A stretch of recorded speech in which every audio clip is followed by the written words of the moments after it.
Hello there and welcome back to another episode.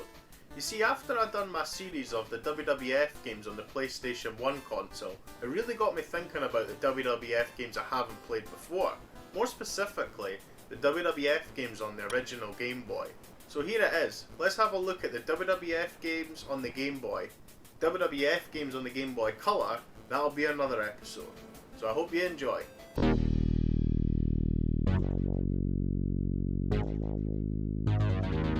So first up on the list of WWF games released on the Game Boy is WWF Superstars. Released in April of 1991 and developed by Rare and published by Acclaim Entertainment. The game starts off with a nice title screen with a few of the wrestlers flexing their guns. I say a few, and that's because there are only 5 playable wrestlers in the game. It may be an incredibly small roster, but it sure packs a punch. You've got Mr. Perfect, Ultimate Warrior, Hulk Hogan, Macho Man Randy Savage, or should I say Macho King Randy Savage, and the $1 Million Man himself, Ted DiBiase. It also dawned on me while I was flicking through the playable characters that 3 out of the 5 are now dead. That's pretty sad. While choosing your character, you get a nice 8-bit rendition of the wrestler's theme song. Personally, I had to go with Mr. Perfect. He was a brilliant in-ring performer, and man, that theme song just gives me goosebumps. Even the Game Boy version.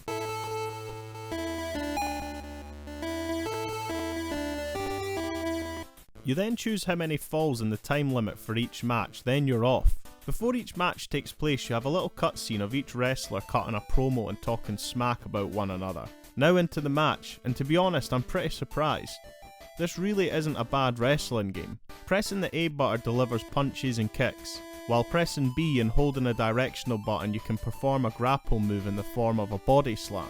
You can run as well by double tapping left or right, but I didn't use this much as I found your opponent will just walk away to avoid oncoming attacks. You can also perform aerial moves by going up to the turnbuckle and pressing up on the D-pad. A high risk move, but the potential damage you can cause on the opponent if it works will pay off that risk. You can cheat big time in this though. If you get your opponent in the perfect spot like I done here with Randy Savage, you can just kick the living shit out of him and there's absolutely nothing he can do about it. The graphics are pretty good for the time. Obviously there are some limitations with the Game Boy, but I think they pulled it off well. The sprites for the wrestlers look good, and it's easy to tell who's who. Also, the ring itself looks fantastic with that classic WWF logo plastered in the middle of it. You also have music playing while the matches are played out. I guess they couldn't do crowd noises, so this is something to fill the hole so there's no awkward silences during the matches. I didn't have much trouble. Everything ran smoothly up until I came against Hulk Hogan though. I think my game messed up, resulting in me being stuck at the bottom of the screen, and I ended up getting my ass handed to me by Hogan. I had to try and get him to power slam me away from the ropes to stop this glitch, but by then the damage had already been done. All in, a surprisingly good game, and if I was a fan of wrestling back then I would have been all over this like flies to shite. Now on to WWF Superstars 2. It was released in August of 1992 and developed by Sculptured Software and published by Acclaim Entertainment. Starts off with a cool little animation of Hulk Hogan drop kicking Jake the Snake Roberts. Man, did they do him this dirty this early on? This time round there are 6 playable wrestlers to choose from. These include Hulk Hogan, Macho Man, Sid Justice, Jake the Snake Roberts, Undertaker, and the Mountie? What? Why couldn't they have included Bret Hart or the British Bulldog? Ah, who cares? We're talking about a game that's nearly 30 years old now. Much like the previous game, you get a nice little rendition of each character's theme song. That Undertaker theme gets me all the time.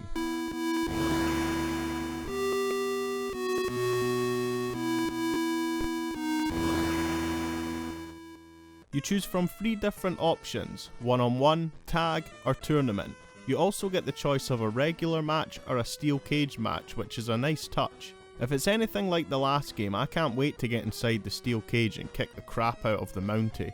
Anyway, we'll see what the tournament mode is like first with just a regular match. Nice touch this time round by including theme music while the wrestler is in the ring and being announced by the ring announcer. The match begins, and this is exactly why I've been holding off playing these old WWF games on the Game Boy. It's absolutely shit.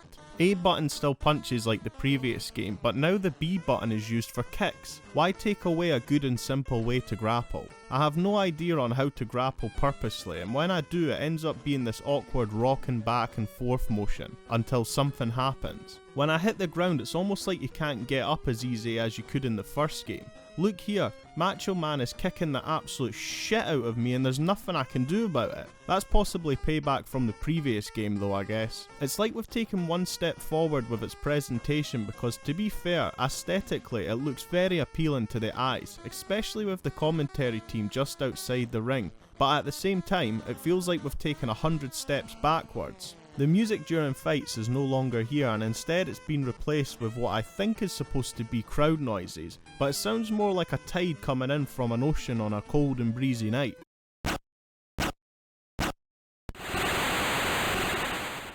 It just makes fights really awkward, especially when there's nothing even going on. This really didn't get my hopes up for the main selling point of the game, and that is the ability to wrestle in a steel cage. Ah, fuck this. I'm absolutely done with this. Why would Undertaker be posing like this? Hopefully the next game isn't this bad though. King of the Ring was released in September of 1993, developed by Grey Matter Inc. and published again by Acclaim Entertainment. Straight onto the main menu, and holy shit, this music. Took me ages to think, but does anyone else hear Billy Ocean's classic 1976 tune, Love Really Hurts Without You? You run around town like a fool and you think that it's groovy. Anyways, love that classic King of the Ring logo. Can anybody tell me in the comments if they even still run this pay-per-view these days? Sure, the last time I seen they didn't, but anything can happen in the world of WWE. You choose what mode you want to play in the menu. Seeing as it's a King of the Ring game, let's play that mode. There's a maximum of 9 wrestlers to choose from. These include Bret the Hitman Hart, the Narcissist Lex Luger, Shawn Michaels, Mr. Perfect, Razor Ramon, Randy Savage, Yokozuna, Hulk Hogan, and a creatable wrestler. This is the first game where stats and attributes can affect how the game is played out. These include speed, strength, and stamina.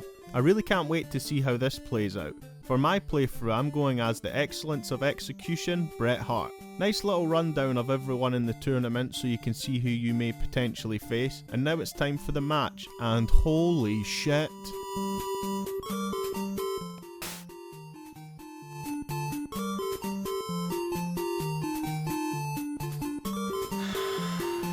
I can't possibly play this. What am I even looking at here? It's an absolute mess. A punches, which is good. B kicks like the last game. To do a grapple move, you just need to move close to your opponent to initiate a hookup, and from what I've seen, you can only pull off one move from there, and the graphics are that shit, I can't even see what it's meant to be. If you hid the names of the wrestlers and asked me who these guys were, I wouldn't have a clue. Bret Hart looks like a wife beater in a string vest, and Lex Luger looks like he's just been caught doing the dirty and had to do a runner out there fast. I'm done with this game. Next. WWF Raw was released in November of 1994, developed by Sculptured Software and published by Acclaim Entertainment. Oh boy, are we scraping the bottom of the shit barrel of this one here or what? Everything leading up to the actual in-game action is brilliant. You've got the old classic Raw logo with the old school theme on top of it.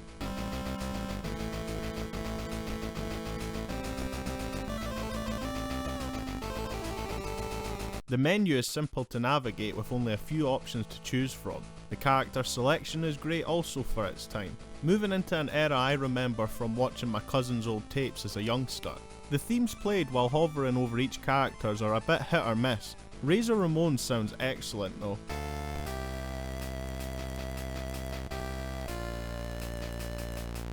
Once you've picked your wrestler, it's time to watch the madness explode. Much like King of the Ring, I haven't got the slightest of clue what the hell is going on here. A button once again punches, while the B button delivers a kick. The grappling system is a bit confusing for me. It seems while holding B and pressing up it starts the grappling process. Here you've got to rapidly press the select button to get the meter on your side, and from there, well, fuck knows. I couldn't figure it out, and I really didn't want to waste any more time with it. The sprites for the wrestlers look absolutely atrocious, really small, and I couldn't tell anyone apart. One match was enough for me. I would have been absolutely pissed off if I bought this back in the day. Now on to the last and final game on today's video, War Zone. Apart from the first WWF game, Superstars, on the Game Boy, I guess WWF knew the Game Boy games absolutely sucked. They were getting released on a yearly basis up until the release of the King of the Ring game. It would be almost 4 years later after the King of the Ring game WWF fans would be treated, and I used that loosely, to a new game on the handheld in the form of WWF War Zone. Released in June of 1998 and developed this time by Probe Entertainment and published by Acclaim Sports. Now I've already covered the PS1 version of this game when I done my series on WWF games for the PlayStation 1, which I'll leave a link in the description for, so it's about time I played the Game Boy port, so let's get into it. No bullshit this time round, we're straight on to the main menu, with a great roster at our disposal also. If you go to the biographies menu you'll get a more detailed rundown for each wrestler including their favourite quotes. I might be wrong but I'm sure Farouk said ass rather than face. Yeah, I get it's a game for a Nintendo console, but look at Triple H's quote. I know for a fact he never said that. It was Shawn Michaels that said that in a promo for the build-up to the Survivor Series of 1997. Anyways, there's 4 game modes to choose from.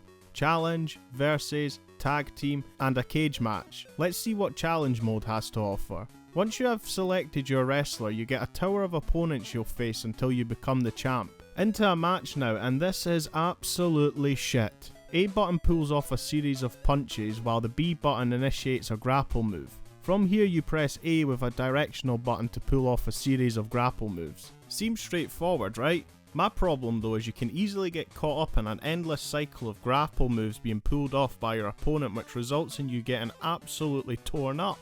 Better hope to God you don't end up on the mat also.